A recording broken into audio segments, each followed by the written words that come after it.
राधे राधे गुरु जी। जी जी। आपको प्रणाम। मेरा नाम कार्तिक है और मेरे कुछ प्रश्न हैं।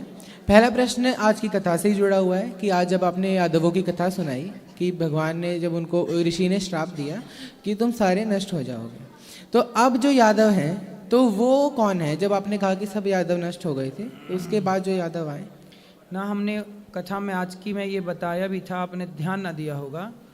भगवान कृष्ण के पुत्र थे प्रद्युम्न, प्रद्युम्न के पुत्र थे अनिरुद्ध, अनिरुद्ध के पुत्र थे वज्रनाभ।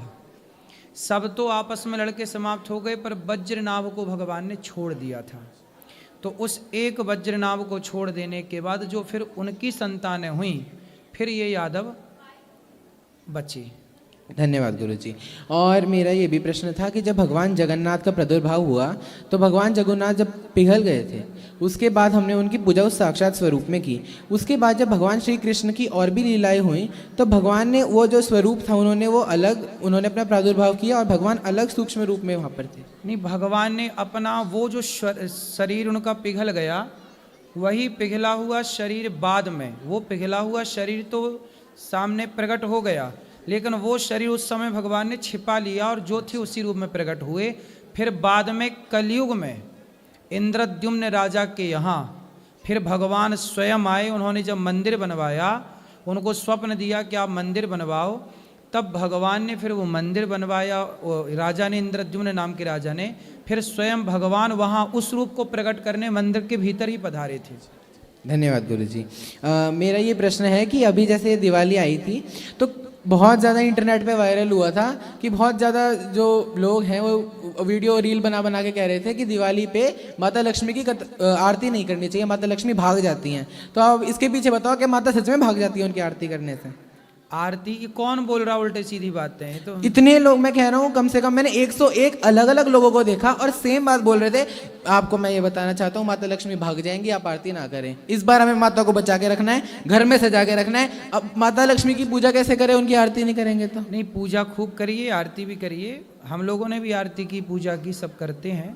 ये तो लोगों की अफवाह है, मूर्खता की हद पार कर देते हैं लोग। इन बातों पर ध्यान नहीं देना चाहिए, खूब पूजा करना चाहिए।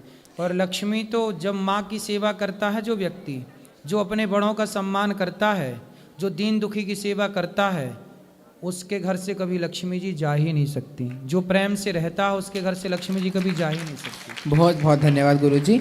और जैसे अब हम यहाँ पर हैं तो ऐसे ही अगर मैं अपने स्कूल में पढ़ने जाता हूँ तो या फिर मैं कहीं और जाता हूँ, जब मैं ट्रैवल करता हूँ, तो अगर हम किसी के मुंह से भगवान के लिए कटु वचन सुनते हैं और हम बाध्य हैं उस जगह पे रहने के लिए, तो हमें क्या करना चाहिए? क्योंकि उस समय क्रोध तो बहुत आता है जब अगर कोई भगवान के बारे में कुछ बोलता है, तो क्या करना चाहिए उस समय? तो कौन बोलता है?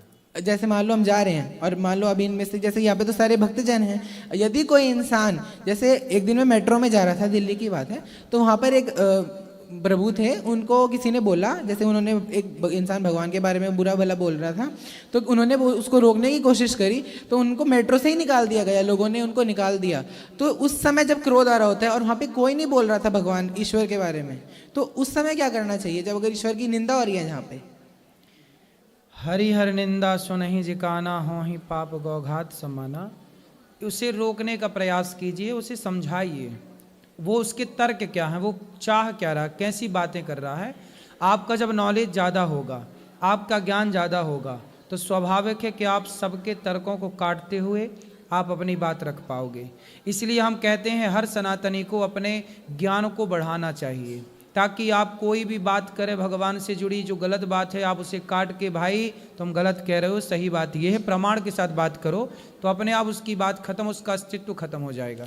और गुरुजी जैसे अभी मेरे जो साथ के मेरे सहपाठी हैं, उनमें से यदि जैसे कुछ बच्चे हैं जिनका भगवान पे विश्वास नहीं है, तो क्या मेरा फर्ज है कि मैं उनको भगवान में आस्था, क्योंकि मैंने ऐसा करा है बहुत लोगों के साथ और उनका भगवान की प्रति विश्वास जागा भी है, तो मैं ये सोचता हूँ कि क्या किसी की विचार को बदलना वो ठीक है? बिल्कुल, ये सबसे बड़ा, एक शराबी चार को शराबी बना देता है, एक जुआड़ी चार को जुआड़ी बना देता है। यदि एक बिगड़ा चार को बिगाड़ सकता है, तो एक सुधरा हुआ चार को सुधार क्यों नहीं सकता? सबके हृदय में सबसे बड़ा दान क्या है?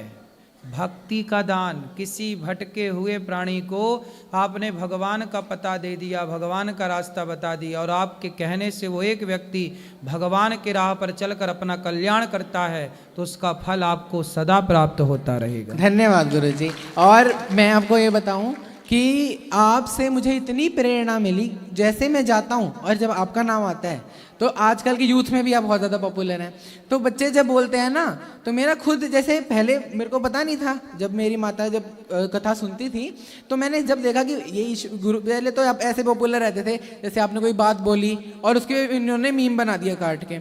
और जैसे, हाँ मेरा गुरुजी ये भी प्रश्न है कि जैसे अब आप न्यूज़ चैनलों पे जाते हैं और आप साक्षात हिंदू धर्म का प्रमाण देने कि कैसे गौ माता इतनी ज़्यादा पवित्र हैं, अब वो प्रमाण देने जाते हैं, और वहाँ पर सभी लोग जब आपका विरोध कर रहे होते हैं और आप फिर भी उसको प्रमाणित करके आते हैं, तो उसके लिए सारे लोग इनके लिए एक बार जोरदार तालियां बजाएं कि जब हमारे जैसे लोग, जब वो लोग बोलते हैं कि गौ माता के बारे में कि क्या हमें उनको राष्ट्र पशु घोषित करना चाहिए कि नहीं चाहिए, और जब उनके गोबर के बारे में बात होती है और वो उसको गलत बताते हैं, तो महाराज हैं जो उसको सही साबित करते हैं। इतनी ज्यादा वृद्ध माताओं का ध्यान रखते हैं, बालकों का ध्यान रखते हैं, इतना पुण्य करते हैं। बोलो गौरी गोपाल धाम की, बाके बिहारी लाल की, लाडली जो सरकार की, हिंदू धर्म की, सनातन धर्म की जय हो। तो आप सभी कृष्ण भक्तों को जय श्री कृष्ण, जय श्रीमन्ना, राधे राधे। तो फ्रेंड्स, आपने यह छोटी सी वीडियो देखी। वीडियो में एक भक्त ने पूछा कि आज के जो यादव लोग हैं वो कृष्ण के वंशज है कि नहीं। इस संदर्भ में गुरु जी ने बहुत ही शानदार जवाब दिया। गुरु जी का जवाब जो है आप लोगों को कैसा लगा, गुरु जी को समझाने का तरीका जो होता है आप लोगों को कैसा लगता है, कमेंट करके ज़रूर बताइएगा। और आपकी मर्जी हो तो चैनल को सब्सक्राइब, वीडियो को शेयर और लाइक ज़रूर कीजिएगा। मिलते हैं किसी अध्यात्म जरूर इसी तरह के वीडियो में। तब तक जय श्री कृष्ण, राधे राधे।